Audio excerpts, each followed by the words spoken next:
The history of what is today the Philippines started with the arrival of its first humans. It is believed they used rafts or boats around 60,000 years ago, with groups of diverse people settling in the archipelago. Some of these groups started to develop and expand into bigger settlements, and in the next thousands of years, they evolved into what some scholars believe to be considered early states.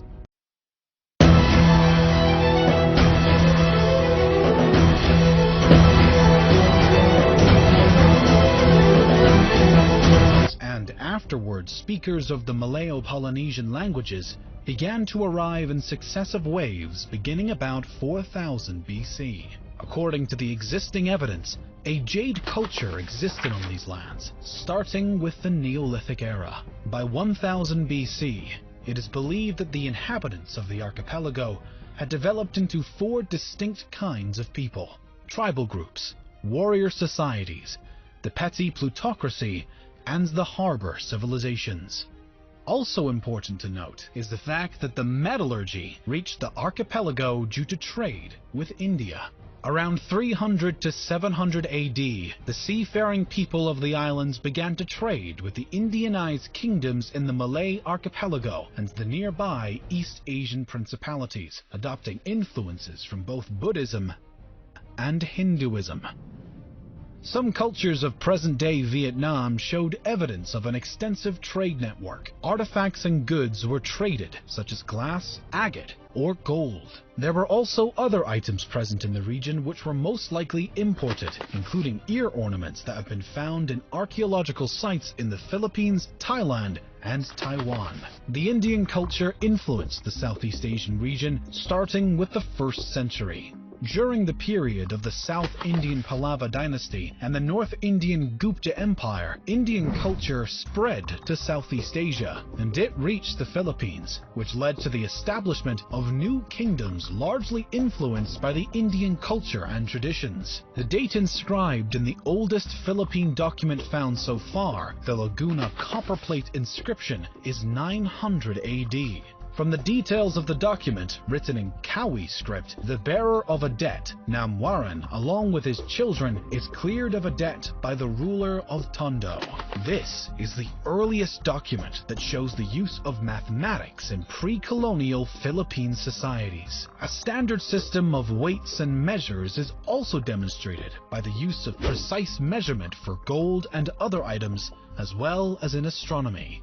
From the various Sanskrit terms and titles seen in the document, the culture and society of the Manila Bay were that of Hindu Old Malay amalgamation, similar to the cultures of Java, Peninsular Malaysia, and Sumatra at the time. In the years leading up to 1000, there were already several maritime societies existing in the islands, but there was no unifying political state encompassing the entire Philippine archipelago. Instead, the region was divided into numerous semi-autonomous city-states under the rule of the plutocracy, while a number of states existed alongside the highland societies. These smaller structures alternated between being part of or being influenced by larger Asian empires like Maya Pahit. Around 1225, the nation of Mai, a Buddhist pre-Hispanic Philippine island state centered in Mindoro, flourished, attracting traders and shipping from the kingdom of Ryukyu to the Empire of Japan. Chao Jakua, a customs inspector in Fujian province, China, wrote the description of the barbarous peoples, describing trade with this pre-colonial state. Its people were noted for their honesty in trade.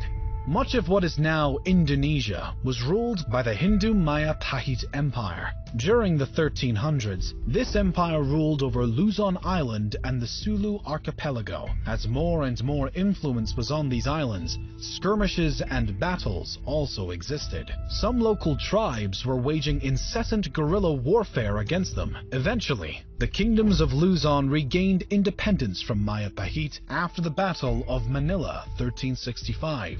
Sulu also re-established independence, and in vengeance, assaulted the Majapahit province of Brunei before a fleet from the capital drove them out. The start of the Islamic era in Indonesia set the collapse of the Majapahites as its provinces eventually seceded and became independent sultanates.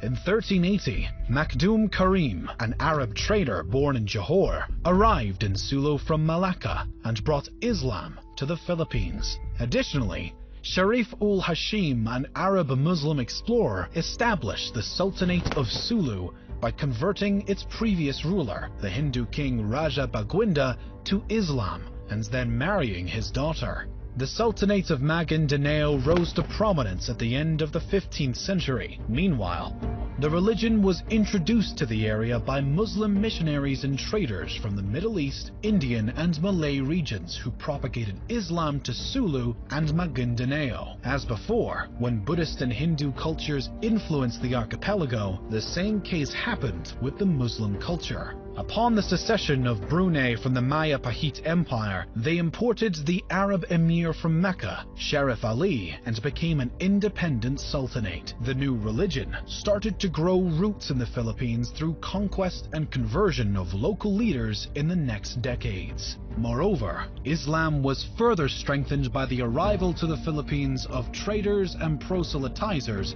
from Malaysia and Indonesia. In 1521, the Spanish reached the archipelago through the expedition around the world led by Portuguese-born Spanish explorer Ferdinand Magellan. Claiming the islands he saw for the Spanish Empire, he established friendly relations with some of the local leaders and converted some of them to Roman Catholicism. Because the Philippines are a large archipelago, the Spaniards started to explore many islands. However, the explorer Ferdinand Magellan was killed during the Battle of Mactan against the local ruler Lapu-Lapu. Over the next several decades, other Spanish expeditions were dispatched to the islands. In 1543, an expedition was led to the islands, naming them Philippines, in honor of Philip of Austria, who became Philip II of Spain on January 16, 1556. The name was then extended to the entire archipelago later on in the Spanish era. European colonization began in earnest when Spanish explorer Miguel López de Legazpi arrived from Mexico in 1565 and formed the first European settlements in Cebu. Through diplomatic and military annexation of some lands, incorporating local states including the Kingdom of Tondo, the Spaniards established Manila as the capital of the Spanish East Indies. In 1578, the Castilian War erupted between the Christian Spaniards and Muslim Bruneians over control of the Philippine archipelago. The Christian troops were so diverse due to generally being made up of people under the Spanish rule, including Native Americans, namely Aztecs, Mayans, and Incans, who were gathered and sent from Mexico and South America to be led by Spanish officers that had worked together with native Filipinos in military campaigns across Southeast Asia. The Muslim side was also very diverse though. They were supported by the Ottoman Empire, with their troops consisting of Malay warriors and expeditionary forces sent by the Ottomans, which included mainly Turks, Egyptians, Swahilis, Somalis, Indians, and others. The conflict ended with a status quo antebellum. Just 20 years after the conquest of Luzon, remarkable progress existed in the work of colonization of the islands and the spread of Christianity. A cathedral was built in the city of Manila with an episcopal palace. Other monasteries and churches were built across islands, and more people started to convert to Christianity. Furthermore, Spanish and Mexican families settled in the new lands, creating stronger communities. Much of the archipelago came under Spanish rule, creating the first unified political structure known as the Philippines. Spanish colonial rule saw the introduction of Christianity, the code of law, and the oldest modern university in Asia. The Philippines was ruled by the Mexico-based viceroyalty of New Spain, and after, the colony was directly governed by Spain. Many of the local people revolted in the next centuries due to some abuses made by the Spanish authorities. Their rule ended after the American-Spanish War at the end of the 19th century in 1898. The Philippines became a territory of the United States. The United States then established the insular government to rule the Philippines. In 1907, the elected assembly was set up with popular elections. The U.S. promised independence in the Jones Act to the country, and the Philippine Commonwealth was established in 1935 as a 10-year interim step period to full independence. But before gaining total freedom, in 1942, during World War II, the Philippines was occupied by Japanese forces. By 1945, the U.S. liberated the Philippines, and the Treaty of Manila in 1946 established an independent Philippine Republic. The period of their independence was marked by internal skirmishes and a smaller period of dictatorship, but also huge progress and development, with Manuel Roxas becoming the first president of the Independent Republic of the Philippines. The United States seceded its sovereignty over the Philippines on July 4, 1946, as scheduled. However, the Philippine economy remained highly dependent on United States markets. Roxas died suddenly of a heart attack in April 1948, and the Vice President Elpidio Quirino ruled the country until 1953. Some communist partisans existed in the islands, but were defeated in the 50s. Additionally, an important event happened in the middle of the 1960s. Ferdinand Marcos took power in 1965 and ruled until 1986. This era included the final years of the Third Republic from 1965 to 1972, and the Philippines under martial law 1972 to 1981. His reign was marked by dictatorship and instability. In 1986, Ferdinand Marcos was removed from power and replaced by Maria Corazon Aquino. Up to the present day, 5 other presidents ruled the Philippines.